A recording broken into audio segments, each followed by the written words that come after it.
ngasi se akhoi ahamba irai numit oye ko chahi horokpagi ahamba irai numit sida akhoi tawba yaba khetang le ado khetang di theng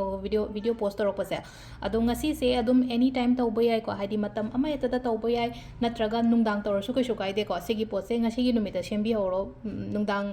haing landring da hai tar ko baro mamang kum bada kai gumba to oiro hore nungdang sem ge su kai sukai de ko aduda aina sem ga da base kai kai no chang ga da pot se ko haidi isa da leram ba su ko yum da loina available oiram ba yai adi sengal di sembiyo ko haidi sengal se haidi pi kano tawro ko hangapan ni khangde angang bani khangde ko ama available oiba ama heta tawbiro ne ani dugi marak tu da ko ado hangapan aina sinai je kai gino hai kan hangapan se yin kano se ko akoina yellow hairaga di yellow ne indicates that haidi success ne ba haidi amuk aina tawdor yo pot tu da haidi success oina ba gi da makta ni ko adu duna aina hangapan ma chugi oina laure ko ado ngasai hap ka daba pochai macha khra le ko adum yumda leiram gadra na khale wa khanda di sigi pot myam se ko adu duna hai pe ging mineral se kai no changa daba no hai ba ko adu sida aina ko ani lore ko ani se ama sina aina aigi bag ta hapsan amne ba akoi kum chathok khothok tawina ko adum carry tawra chatlo ba ina chatpa matam da lam chatpa do oiro thabok chatpa do oiro ama heta ina chathok padum aigi nukti gi punari ba bag to dum hapchan bi ba nupi gi oitara ga di keno tawre no ko nupa gi oitara ketang piktak to ba keno guma sengau guma ma aigi nupa ra so hasi adum masha gi laptop bag ni khangde amani khangde dum carry tawra chatpa yawe tano ko adum ba khara pikpa ma sem gi sembi ro dum nupi gi dum aigi aina yali ba bag to dum happy ge so happy ro ko haidi mani bag ta hapa ko padi ge chu chal roi no ko purse ta hapa di chal roi no ko ado aina ani lori se amana akoina business lo gumba to bole raga di ani sembi ro ko haidi aigi dukan gi pakshi da ma hapo amana aina isana dum carry to bi ro ko ado sida leire ko haidi pot hambe se ko ado akoina hap ka dawri ba pot se kai kai no ha matam sida ko kaino akoi gi kaino se sigi long se ko manga khatang lo se ko manga khatang lo bo se da phajaba lobio manga se hairi smaina kaino to bo se masagi lay yaw bose atek pagumba yaw bona taba haidi si kien ba yaw bone ba haidi kien bana tabi da ko sigi manga se smaina lawra se ko akoi gi club se ko club haira gadi sigi keno se long se ko haidi negativity remove tawi ko haidi mine yengchen ba evil eye gumba remove tawi ko khoi first ta aduga positive attract to ba haidi aphaba changak pa khopa dumaina oi ko haidi si se manga amale re ko hamada adagi ilaichi se good luck ki su oi aduga paisa gi su oi ko ilaichi manga ama lawra se ko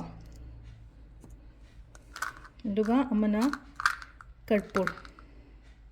karpur su manga ama lawre ko sigi sida mu hang pe thari karamba karpur no na hang pe ai ko si se khoi gi tongana lai gi thopani ko sigi karpur se haidi kaino kher hobo da hapa du sunate aduga kaino to boda hapa du sunate ko sumaina akoina phi karpur sunate ko sigi akoina haidi sida akoina sarasati ra kinom gi eko sida haidi lai gi karpur to maina sumaina thopani ko si sina bi be aduga sida leire ko haidi pot ama ani ahum ko haidi ani maga hap kini ko haidi sida dal chini powder ama leire aduga bay leaf amaga ko sise ngasi gi oina ni ko haidi ngasi gi oina handaki chahi simagi ko haidi sin gano mathangi chahi horoko mathangi irai matam da amu anobo sem se ba sin bana tab anobo sem ba ado color sare sine ko khoina color se green se na se ko haidi green se paisa gi di green na dum tawina ko haidi green color gi pen gumba kai gumba ko haidi nai toroga haidi ai green ani khalok thoe aduga che ma su sina gi ni ko khoina che sina karam bano hai kan da yellow color gi paper ama heta lawra se ba yellow ma chuse amu ai leitre en hara ko ya ko machang khatang le bi origami paper lupa kun sa khatang pi ba su lei bane aduga angangi kai sum tau ki badaga magi like to home daga yengo ba hadi yorom ba yai ba ado si se akone side igada ba word aduga magi keno leiri ko ine idoi se kai no ha ba do adu su hepetang ai mayam da share tawrage ko word ama isi ko word se karamba word no hai kan se da khoina windfall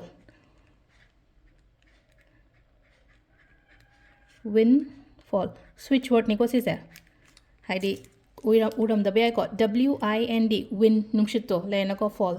haidi taba do hai tare ko sida ado windfall gi switch word se kari da kana ge ha matam sida ko paisa gi blockages leiba natraga haidi ai gi lakada badi leiraga adum pallaga gumba leiba leina ko aduga business tawre khala se business se taw matam se da haigi ai gi business se low adum chalaga haidi growth gumba leitaba gumba leina ko adum bada sina be civil sina be ko windfall ire ko haidi sida adum keno tawre aina green se shi katang keno tawre ko si se sumaina ire windfall se aduga 24 इसेबा अना 2024 से 2024 है इगनो है just सूना apostrophe हापगा 24 इरेको 2024 ने बसे है 2024 को अदुगा आइगी Ming इसेको सिदा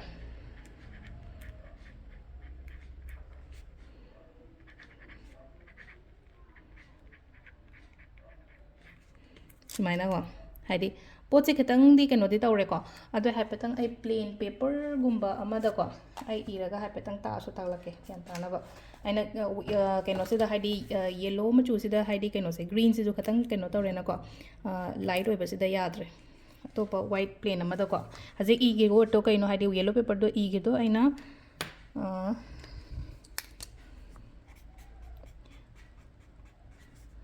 विंडफॉल इरे विंडफॉल माइना 24 योब है 2024 से ही को 4 2 6 तारेको 6 वीनस नंबर अदुमाइना ओइरेको अदुगा अमना ngasai 2024 ene iba matam se 8 टाइब 8 तो अना ताहनिंगदबदुगी दमक सुमाइना 24 खतंग इबनेबा अदुगा मखादा आइगी मिंग हारसिनेको आइगी मिंग हंगलेम थोबेन हारेको अदुगा सोम इसा इसागी ममिंग इयोबसिदा अदुगा सिसे अना ngasai इगदबा हाबदो व्हाइट कलर की पेपर दुदा इसेबा आइगी शॉप की ममिंग लेयना खलसे अदुगा अदु तारगदी शॉप की ममिंग द कइदा अदुमाइना इबिबा याइको अदु सिदा लेरेको अखोइना कनो तौगदबा मैमसे अदुगा ngasi फजना सेमगा थंबिरसे अदुगा सिगी कनोसे अखोइगी ngसाइगी अना कनो थमिसे सिदा पैसा मसिंग इबा याइको अना तानिंगीब पैसा मसिंगदो इयोबसिदा नत्रगा अनी मनुदम इबे याइको सिदा पैसा मसिंग इरेना खलसे पैसा मसिंगदुना सुमाइन तौरो बेलिफ से इबीरोको बेलिफ भी चानब याम यावबनेको बेलिफ इबसेको बेलिफ पैसा मसिंग इरो अदुगा सिदना हीलिंग कोड अमगसु इरसेबा अखोइना कइनो तौबगीको 5 2 0 7 4 1 को 520741 सिगी हीलिंग कोड सिदे इरसे अदुगा हंदकी चहीगी अइना टारगेट तौब अमाउंट अमा लेरमगनीना हंदकी चही सिदा असुबुक तानबा ngमगनी खोदकनी हाइबदो 5 ओइरो 10 ओइरो 1 ओइरो 2 ओइरो मीगी एगी कइनोदुगी मतुंगिना थबकतुगी मतुंगिना अइना तानिंगिबा अमाउंट पैसादो लोइना इरसे बसिदा ngसाइगी येलो पेपर इरेको येलो पेपर से यामना कनो तौब लेट्रब अइंगोंदको सिसे वीडियो नंबरगीदमक्तने येलो पेपर तो साइन तौरेको अदो अतोप येलो पेपर फजबदा तौबिरसु कैसु काइदेको अदो सिसे फोल्ड तौसलसे साइन तौरगा फोल्ड तौरनी अदो ngसाइ सिदा अइना थमगिबा पोट मयामसे लोइ हापसलसे बसिदा सिसु हापसे को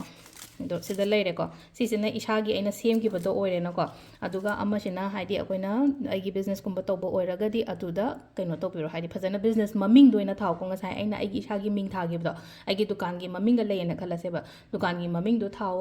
अदुगा अदुदसु लेयनाको दुकान गा इसागी पर्सनल इनकम गदी खेनागनीना दुकान दा अइना टारगेट तौरिबा आइगी बिजनेस दा हंदक चही से आई कयाम फावबा योनिंगे खोनिंगे हाइबा अदुना चिंगबदो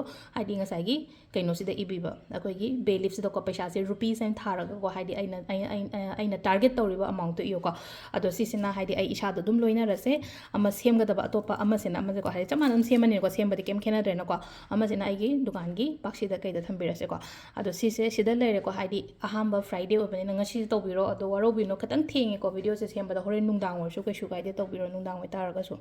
थैंक यू।